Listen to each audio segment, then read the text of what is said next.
Good afternoon and evening, everyone. Thank you all for taking the time to hear from our 5 amazing media activism panelists.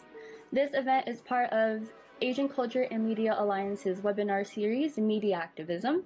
MediActivism was made to inspire young Asian American and Pacific Islander folks who are looking to create a difference in their communities using the power of media. From speaking with filmmakers, community activists, and a lot of other figures, we've been able to complete over 5 webinars and provide them free to all of our community. And we're so glad to have our panelists that have been able to volunteer their time and share their unique perspectives and insight as South Asian leaders and creators. But before we continue, I just want to share what we'll be looking forward to this evening. First, we'll go ahead and introduce everyone briefly, hear from individual panelists, and their personal journeys and their work next.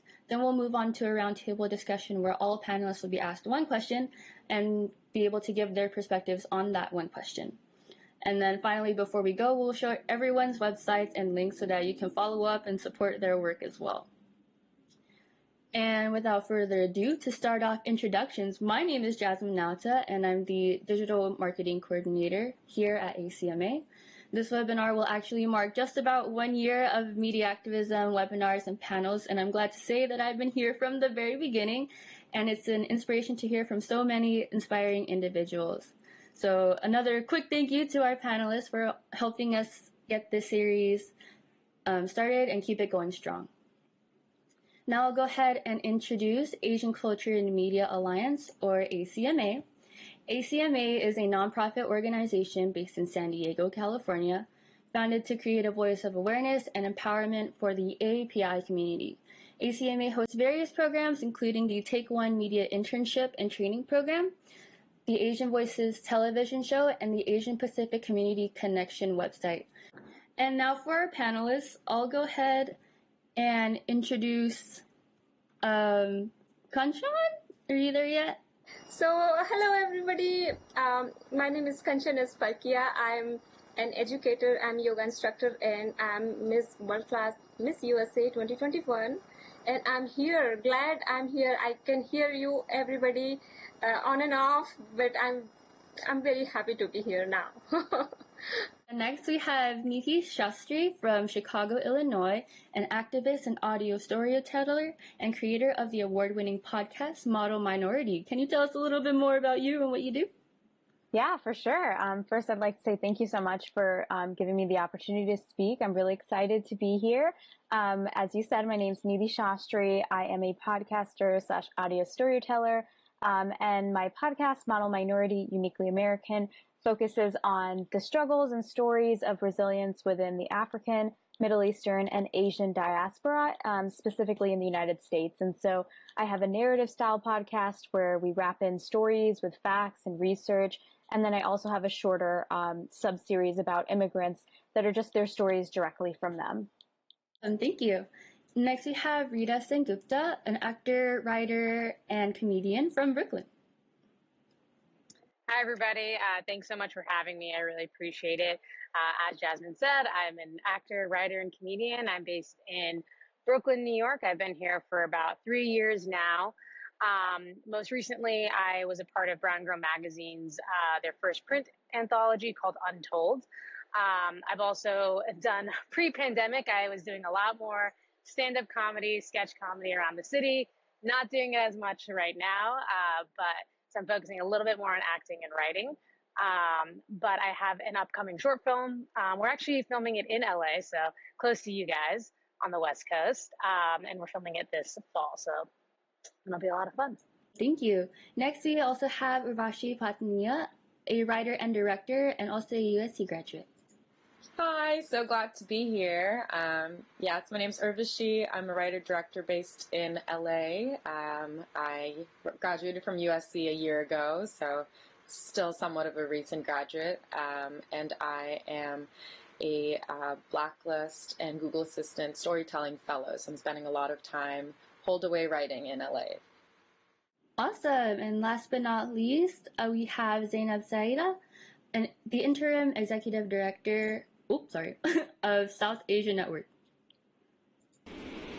Hi everyone, my name is Zainab. As Jasmine mentioned, I'm the Interim Executive Director at the South Asian Network. We're a nonprofit based out of Artesia, or Little India in Southern California, and we provide services across the Southern California region in the areas of gender-based violence, health care access, and civil and immigrant rights. Super excited to be here. Thanks, Jasmine, for getting us all together. Yeah, and I'm so glad you all are able to join us. But we're going to hop into our next portion, the individual questions. We'll go ahead and start with Nidhi. So first question for you. In your podcast episode, One Jump Ahead of the Punchline, you spoke in depth about the various culture and visual representations of South Asian people and locations. Could you share a little bit more about the most impactful types of representation that you feel are the biggest barriers to authentic representation? Yeah, for sure. So just right off the bat, the mono-minority myth, we always talk about it, but I think that's a huge one. A lot of times South Asian actors or South Asian roles tend to fit that sort of narrow stereotype of being overly successful, overly focused on school or academics and things like that.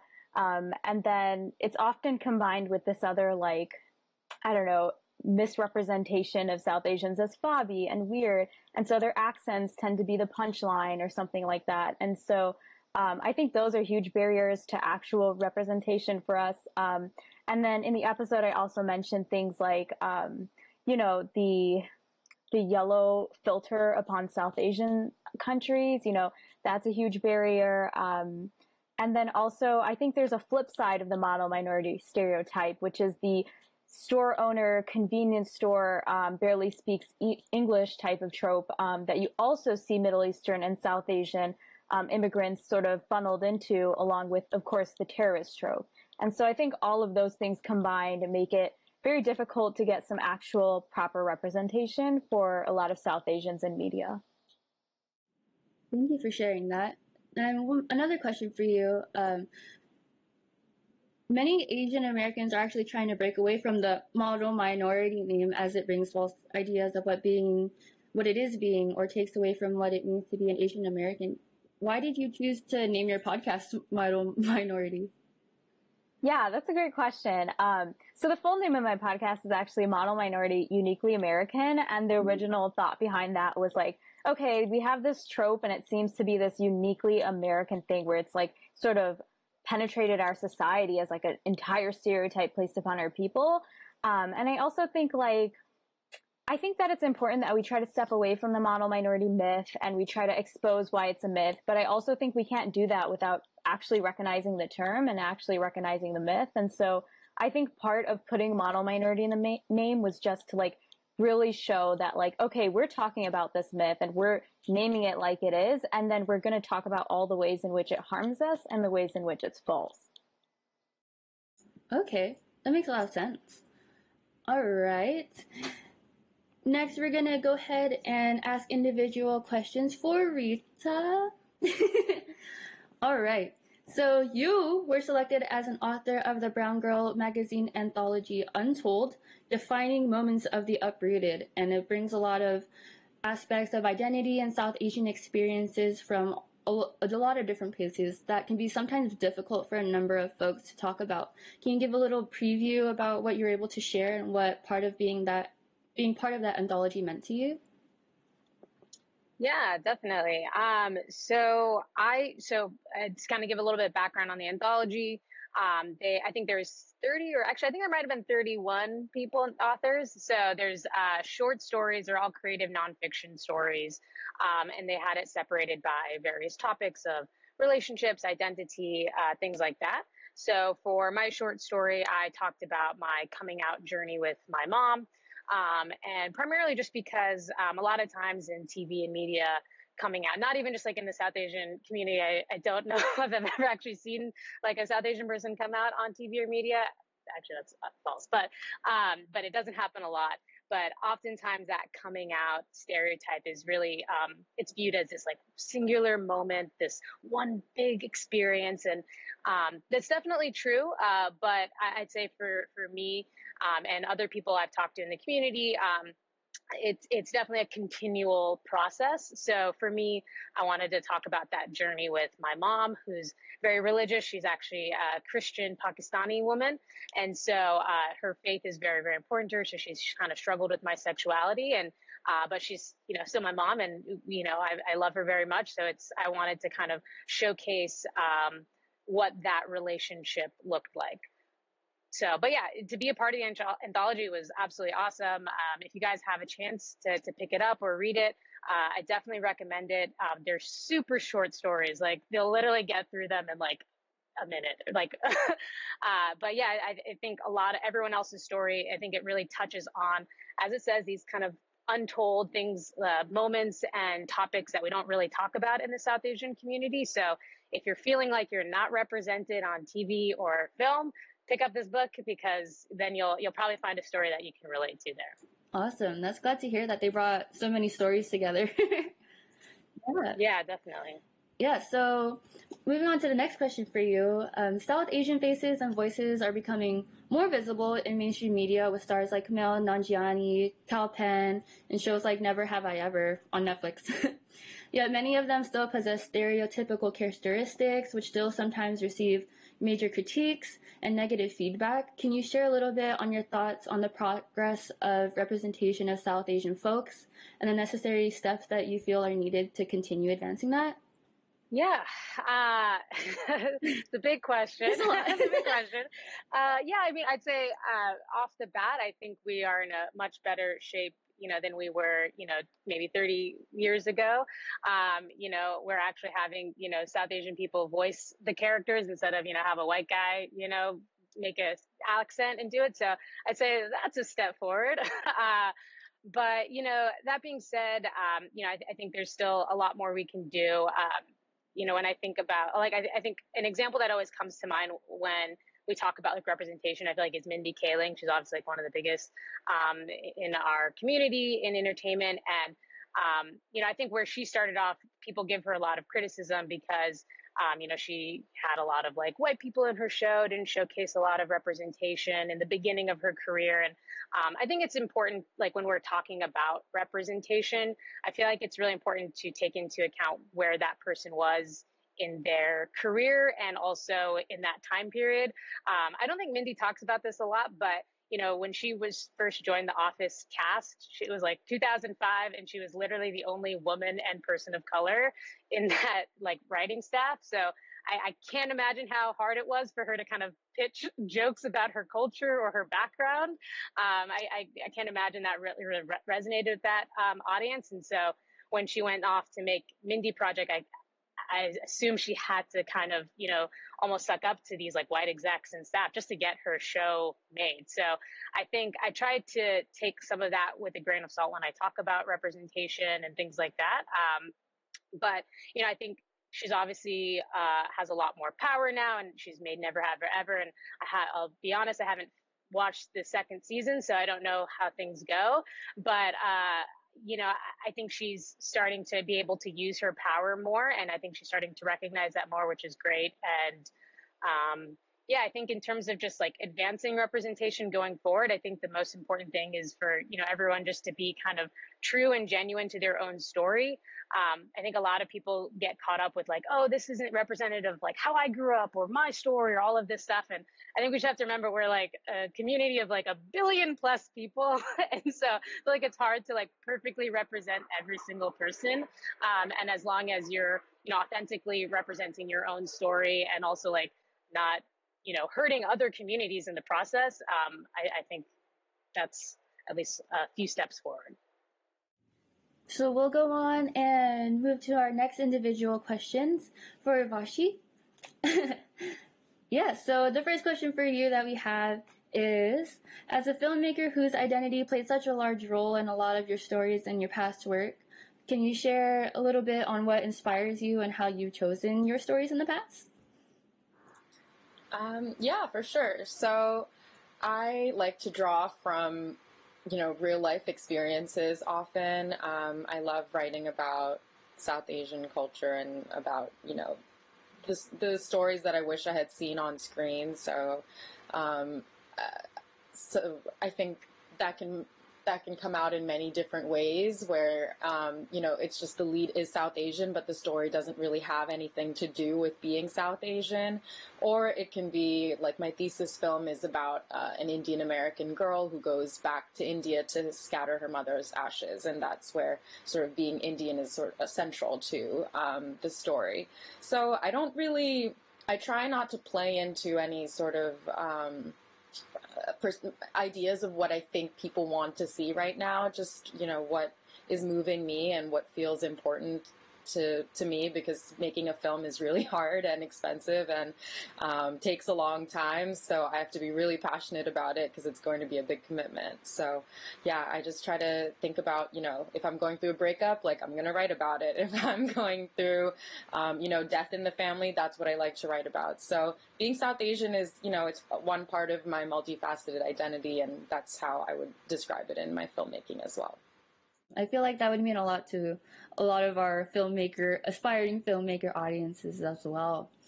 So our next question for you would be about your quote that you have out there that says, your films explore emotions as pathways to knowledge, right? You mentioned like changing the world through film. Can you tell us a little bit more like what that specific saying means to you and like what you want to do with your film? Yeah, so I mean, I think film should be entertaining, but I also think it really is powerful and has the power to change hearts and minds, which can then eventually, you know, change legislature, and you know, that's not to be taken lightly. But I think when I say, you know, films can use emotions as pathways to knowledge, I mean, film allows people to sort of tap into sort of a more sort of visceral understanding of a concept. So you can, you know, talk about unhoused people with, you know, stats and data and whatnot. But I think through making films, through actually having someone sit for an hour and a half and watch someone make every single difficult, impossible choice that leads to being unhoused or trying to survive in the streets, that's really when you can make people understand, you know, how just like abominable the situation is right now. So I think in that way, I'm trying to say both that, yeah, films are really powerful, and also I think historically emotions have been like relegated as these things that are sort of like, people would say women were too emotional, and that's why they, you know, were silly or couldn't be in charge of you know, couldn't sit in Congress or, you know, vote or things like that. And I think that's so funny because so many of the ways that we take in knowledge is so influenced by emotion, and like all knowledge is subjective and comes from a place of emotion. So I just kind of wanted to highlight that, and yeah, that's what I meant. Yeah. And thank you for sharing that. It means a lot. So we'll go ahead and move on to our next individual questions for Zainab. Yeah, so your work revolves around building communities and providing support for South Asian folks. And with the recent movement of Stop Asian Hate being mostly emphasized on East Asian folks, in what other ways do you think this has brought attention to the South Asian community, as they're often like overlooked in like the umbrella term of Asian or Asian American? Yeah, thank you. So I think when Jasmine and I first spoke, I had sort of started talking about this, that oftentimes Asian American and Pacific Islanders sort of this like AAPI like quote like, you know, bubble of folks, and our experiences as different communities are very different and unique. And Asian hate has been going on even in the East Asian community, has been going on for a long time, and hate crimes against South Asians after 9/11 increased to tenfold, and a lot of us struggled. A lot of us were born or like were growing up in elementary school and at that age of absorbing a lot of what was happening, and so I think seeing it now and seeing the ways that the conversation has been centered, I think one thing that I sort of advocate for in the AAPI circles that I'm in, and who are doing a lot of the advocacy and community organizing work, is that we have a lot to learn from each other, and I think that that's part of sort of the organizing, like the moment that we should meet is building that community, building that power with one another, learning from one another, to move things forward. I think sort of alluding to Nidhi's podcast and the title behind it, Model Minority, something that we always talk about is how the model minority is a myth, but and I think this pandemic really emphasized and highlighted was that there's a lot of South Asians living in poverty. Not all of us are lawyers or doctors or engineers. There's a lot of people living in poverty. There's a lot of people suffering from different illnesses and ailments and things like that that often go overlooked. And so I think with this movement for Stop Asian Hate, with this movement for, just in this pandemic where all of our communities have been devastated, it's really a time to build power together, and to recognize our differences, to recognize that there are people in the room who have experiences that we can learn from, and move with that. Okay, thank you. And the next question for you, as a community builder, are there any stereotypes or tropes that you see in mainstream media that are particularly impactful to South Asian folks, you feel? I also don't know if I feel right speaking for South Asians in general, because as South Asians, we have very different experiences. And I think for me, growing up as a Muslim American, in the media, anytime I see a brown girl take off her hijab, that boils my blood inside, because I think that's just another sort of experience that gets whitewashed.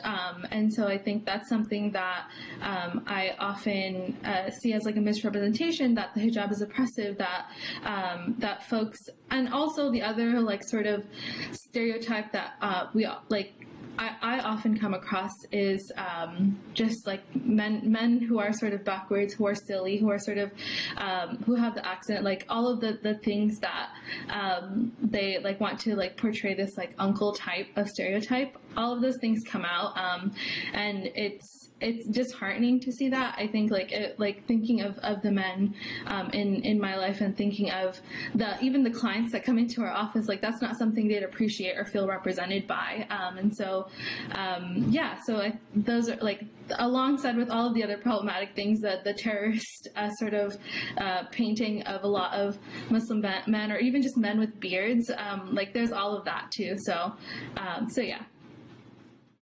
Thank you. So we'll move on to now Kaanchan. Thank you for joining us. So in an interview with World Class Beauty Queens, you mentioned that you believe communication is a key to exchanging goodness from every culture and get to know about the concerns and issues of a specific region or country. So what does that mean to you? Can you expand on that a little bit? Yes, so I always see that when I was in India, there was regional diversity, and when I came here, there is international diversity. So with the better perspective, I think we can make a better outlook for the life, and I always accept all this diverse group of people. In diversity, the mirror becomes clear. So I feel a diversity brings the best version of yourself. So I'm not only go close to my root, but I embrace them and bring the best of my skill to the table. So it's actually fun to try different festival, cuisines, celebrations, getting to know different customs of all are fun. So when I was Miss Asian North America, I get to know people and the girls from different countries, and it was so beautiful to exchange their culture and get to know the richness in the culture. So I love to develop the skills necessary to respectfully communicate with peers, communicate with your colleagues, engage in thoughtful dialogues around complex topics, and that deepens my core and then understanding of way in which diversity, equity, and inclusion are relevant to everyone. That's what I believe. Okay, thank you. I'll ask one question and everyone can share a little bit about what they think and how that is unique to them. The question is, as many of us are familiar with the cultural idea of sciences and businesses as primary career pathways in any Asian culture, really, can you tell us like how you got started as a community leader? Yeah, I also don't like to paint myself as a community leader because I feel like I have a lot to learn, and there's a lot of leaders that I'm still learning from. But for me, my pathway to this role or like this work was really my mom, coming from watching her, struggle as a monolingual South Asian woman who has slowly learned English, and also growing up in a primarily Vietnamese and Latinx community, seeing that there were no resources out there for South Asians that were local that she could look to.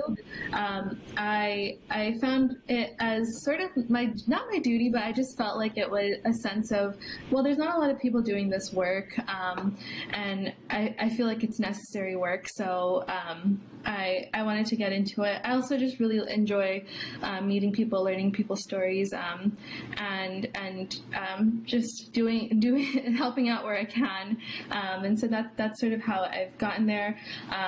And just in my undergrad career, I went through a period or my decolonization, and so I was really able to come out of my undergrad with this sense of a sort of a community, like a commitment to the community, where I'm doing this in with the intention of decolonization and really just bringing our community, empowering the communities. Yeah, can you share a little bit about what decolonization means to you? A lot of people don't know about the term, but I feel like I just recently learned about it. So can you explain a little bit what that means?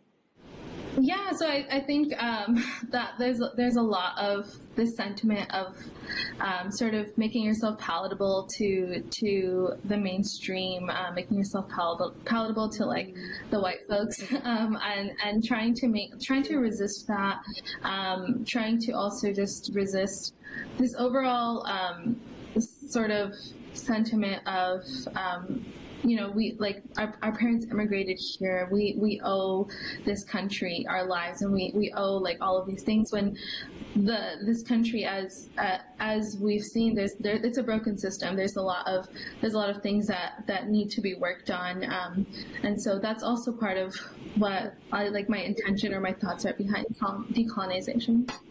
Thank you, and we'll move that question on to your inspiration of work to Urvashi. Yes. So the question is, how did I decide not to do business, basically? Yeah. Why veer away from the safe pathway? Yeah. So I think it was also a process in undergrad, where I was juggling two majors. I was a film studies major and an economics major, do one for the parents. And it was through studying economics that I kind of learned that it's all absurd and just made up, basically. And that's really what led me from having an idea that I'm gonna be an investment banker to completely dropping it and going full throttle into film and really changing my political ideology as well. Super awesome. How about you, Nidhi? Yeah, so I, like many others have said, I was not really ever on that path of business or STEM. It just never worked for me. It never clicked for me. I wasn't good at math. If you cheated on me, you would fail because I was failing, and so I never fit that typical model minority role. And I don't think my family did either, honestly. I grew up in a single mother household. My mom is an immigrant from India, and we were a low income family. And so I never really had that traditional pressure of you must do super well in STEM. It was there, just not so severe. It was more okay, do what you got to do to survive, because I can't always be there with you. And so through that, I just sort of developed my own taste. And I also just started noticing, in my community, in Chicago, in the areas around Chicago, so many people come from a similar background who are South Asian or East Asian or Middle Eastern. And so I was like, nobody's talking about this. Like, we all know it. We all see each other, but nobody's telling their story. And so that's how I started my podcast. I really just wanted to start sharing those stories from my community of my own friends or my friends' parents or my family members who didn't fit that traditional, like, STEM business major sort of mold. How about you, Rita? So full disclosure, I did study business in college. I did succumb to the pressure. Actually, my dad initially did want me to become an engineer, and I got into college for engineering. And then I got a 1 on my calculus AP, and I just was like, Dad, please, I'm so bad at math. And so he was like, okay, fine, then just study business. So yes, I do have to put that out there. I did succumb. But I'd always done kind of like acting and creative stuff on the side, like throughout, middle school, high school, college. And then when I graduated, I did have, typical kind of, I studied marketing job, and I was doing kind of acting on the side. And then it was just really honestly like about 3-4 years ago is when I decided to kind of do it full time. Again, also full disclosure, I do have a business day job. I do have all of the, I did, as an actor, I did all of the gambit of like, I have done a lot of part-time jobs, freelancing, worked in retail. I did a lot of that. And then just with the pandemic, there was no acting job. So I had to rely back on my education.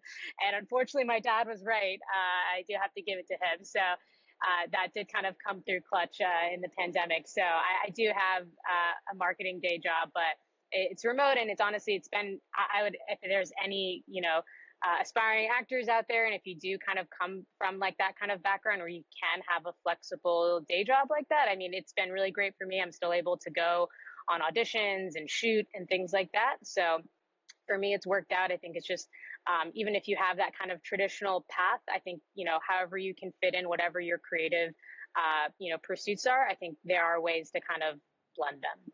I feel like a lot of times, like, we think there's either one or the other. So it's super awesome to hear somebody that really does do both, and you're enjoying it, right? Yeah. I'm making it work. Yeah. So next question for all of us, just to bring the conversation back around to representation and what that means to you. I think a couple of you touched upon it slightly earlier, but in your personal perspectives, like, I think we did mention this. What would genuine and authentic representation mean for you in film or television? And have you seen any film, television, or characters that you feel like you saw yourself or felt like was a good representation? You could think about it. I can start. I don't know if there's an order we're going in. Okay. Yeah, I mean, I'd kind of mentioned it a little bit earlier about kind of, being a genuine, authentic to your story. And I think, Zainab, you've touched upon this too, with like decolonization of like, I think that's, that you speak a lot better to that than what I'll say.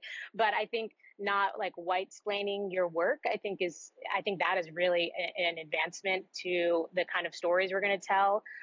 Actually, like in Untold, like something that the editors did was whenever people kind of wrote in their mother tongue, they purposely didn't italicize or kind of like translate what that meant in English. They were like, you guys can use Google, you can look it up. And so I think just like not kind of explaining every aspect of your culture to kind of this mainstream audience, I think that's a big advancement. One of the first films that comes to mind for me that I found myself really represented in was this 1999 film called Chutney Popcorn by Nisha Ganatra. See Urvashi, she's shaking her head, love it. Sorry. I just heard about this film like a few years ago when I first moved to New York, and I was telling one of my friends, like, hey, like, I just still I don't know any like queer South Asian representation. I haven't seen it. And she was like, you have to watch Chutney Popcorn. And first of all, I just love, it's a mother-daughter story about this kind of queer daughter and her relationships with her family. And just the fact that this movie was made like over 20 years ago is just awesome. The fact that these stories people have been telling them for so long, it was just so heartwarming to me. So yes, I'll pass it on to whoever has an answer. Yeah, I think I'll ask Urvashi, like, what I started writing over there, like, what did that mean to you? Like, you seen it too? Yes, chutney popcorn is so good. Highly recommend. Nisha Ganatra. Other queer South Asian film, Fire, is really great. It's a film set in Canada about two women. It's more like tragic, but it's good. I'm just going to start listing movies. I don't think that's helpful, but yeah, I mean, I think I felt represented. I've had to seek out and be really intentional about like how to find, like, chutney popcorn didn't just like pop up on my Netflix, you know, I had to seek it out. Mississippi Masala is a really interesting, beautiful film. It's about a family from Uganda, a South Asian family from Uganda that moves to Mississippi, and it has, you know, I think it's like one of Denzel's first films, and it has like interracial, it's an interracial love story between a South Asian woman and a Black man, and really, really beautifully told, and really poetic. So I would highly recommend that. I mean, it's old, and like some of it is like pretty stereotypical now. It hasn't dated super well, but I mean, there's such a like scarcity of good representation that I would, yeah, I mean, I think that one touches on things that haven't really been talked about too much since then.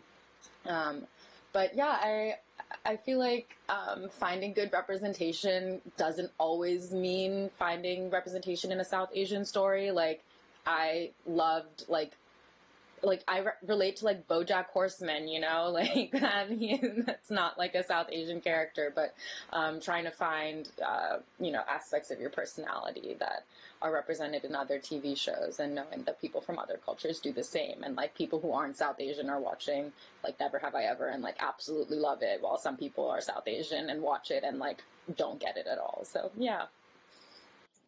Awesome. Yeah, I just wanted to like sort of bounce off that and say, I totally agree. And I think another sort of rabbit hole we kind of fall in sometimes is like, oh, every character has to be a representation of your race or of your ethnicity or something. And, you know, I just feel like the more characters we have who can just be South Asian and not have that be central to their whole personality or their whole character, like that's just as important. And then also, quick film recommendation. There's a film called For Here or To Go, I think. And I think it's on Netflix. It's not a flawless film, but I really liked it because it's an independent film, and it touches on like the immigration struggles that a lot of students who come from like South Asia face. And then it also deals with like post 9/11 racism and all kinds of stuff like that. So highly recommend that. Awesome. Zainab, do you want to add anything? If you want.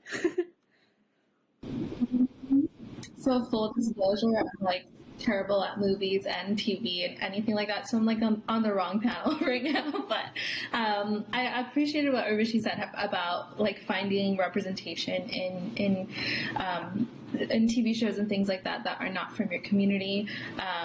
I really appreciate, like, I really enjoyed Hentified on Netflix. I know there's like all these problematic aspects to it, but I also really liked, because the neighborhood I grew up in was largely Latinx. I appreciated a lot of that story. I'm also watching Kim's Convenience right now. I have a short attention span, so like watching like long like TV shows where I have to like pay attention is not for me, unfortunately. But I also really enjoy Kim's Convenience. I know that it's also one of the it's not perfect, but it's just something that I think also tells a story. So. Yeah, and just a couple more questions. As you may already see, we are all women. But as like creators on your own and community folks, would you ever say that you found it difficult to find a community that was supportive of your work? Like, how did you find your community of supporters that relate to your work, or like, let's say Nidhi's podcast, like how did you connect with those people to get your podcast out there? Or Vashi, like the people that did want to watch your film for like community or cultural aspects of it? Sure, I can go ahead and start.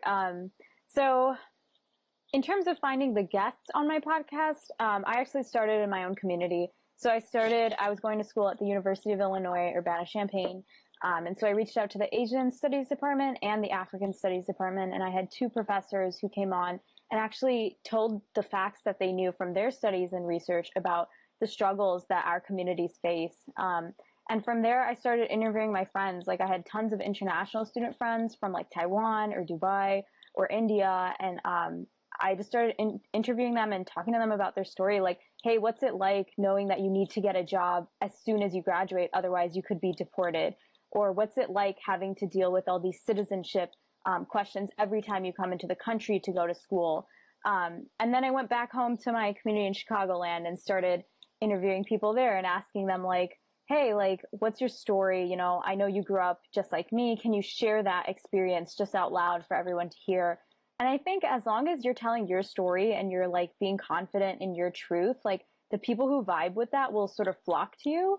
And so that's kind of what happened with my podcast. Like I found that there were more and more people standing up saying, hey, I have a similar story, or hey, I've gone through something similar. And then, you know, those people just started sharing the podcast, which I thought was super cool.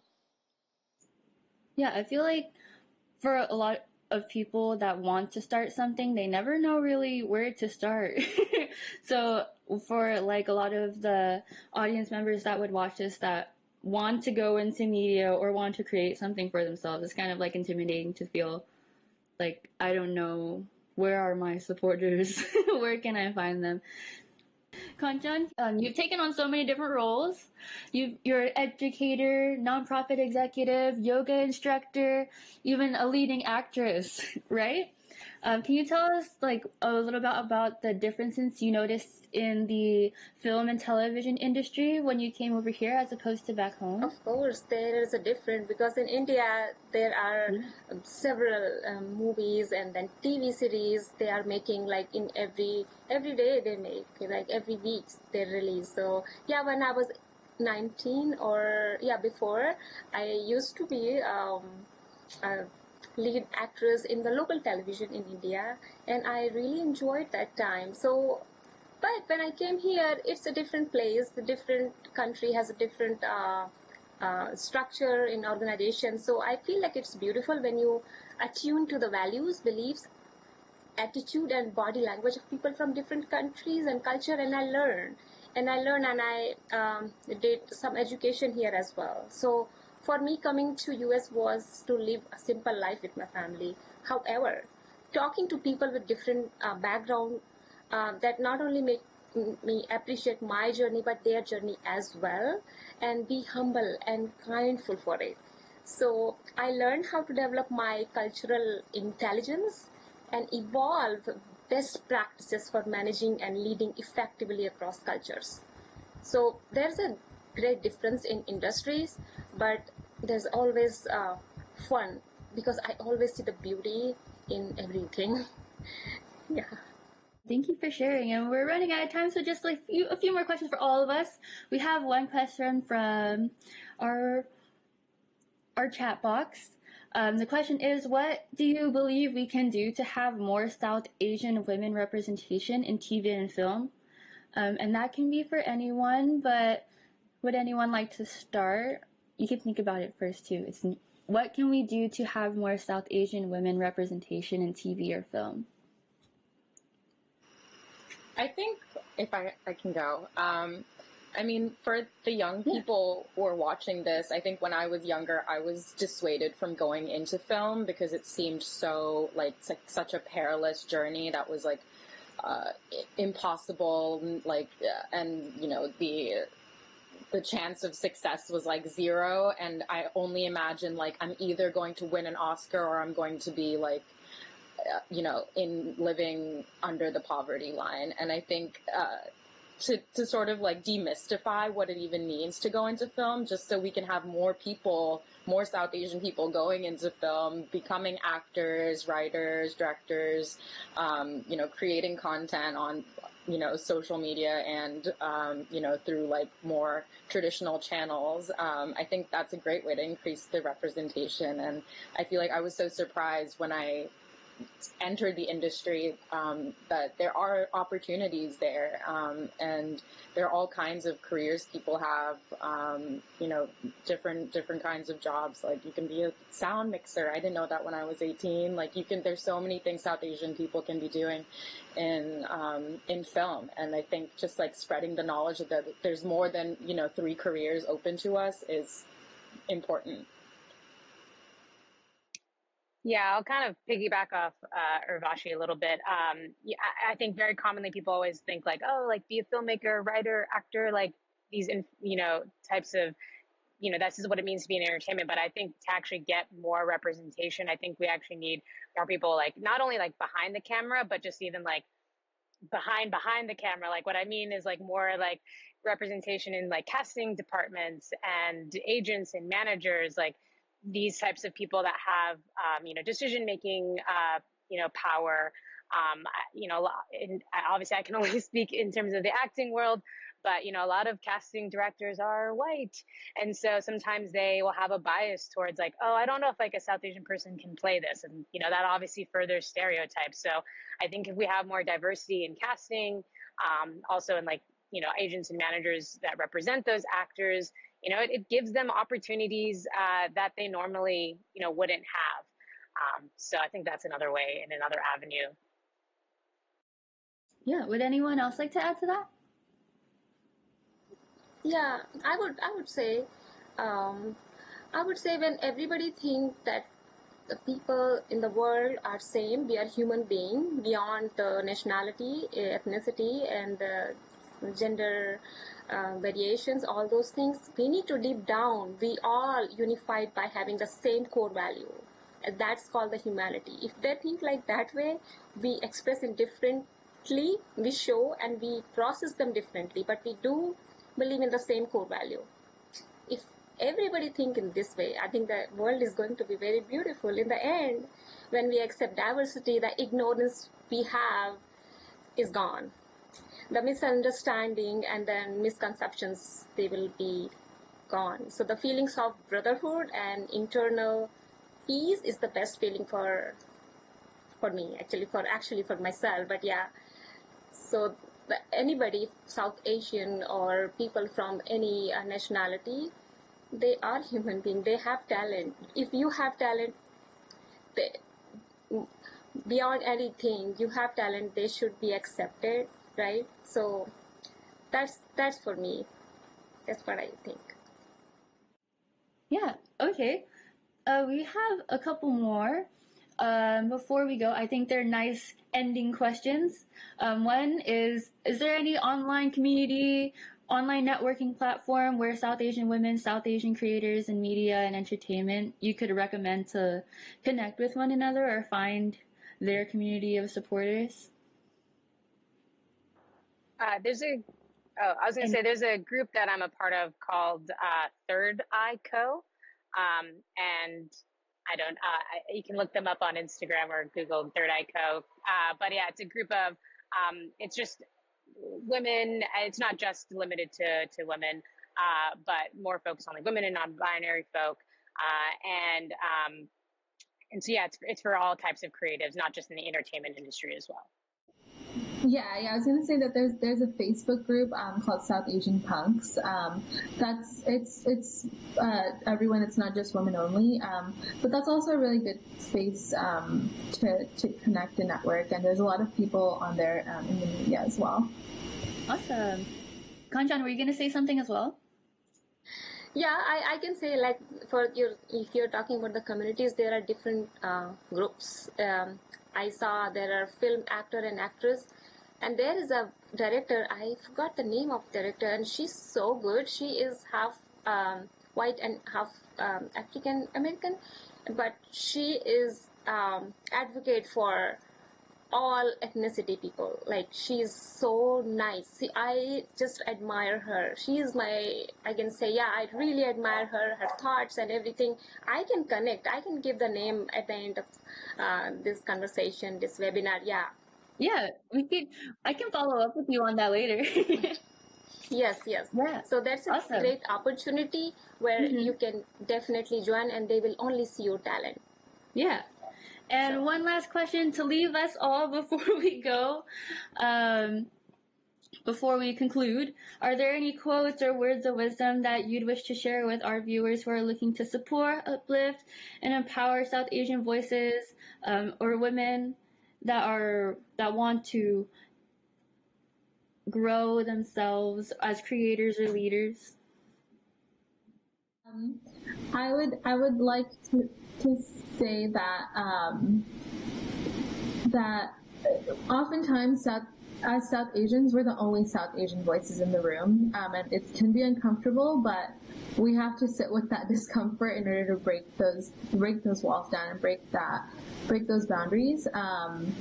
It's going to be very unless you go to a South Asian event or a wedding, it's going to be very rare that you'll be in the room with another South Asian unless you live in a highly South Asian community or like a demographic community. But yeah, so just be comfortable with speaking out, speaking up, own it, and keep it going, I guess.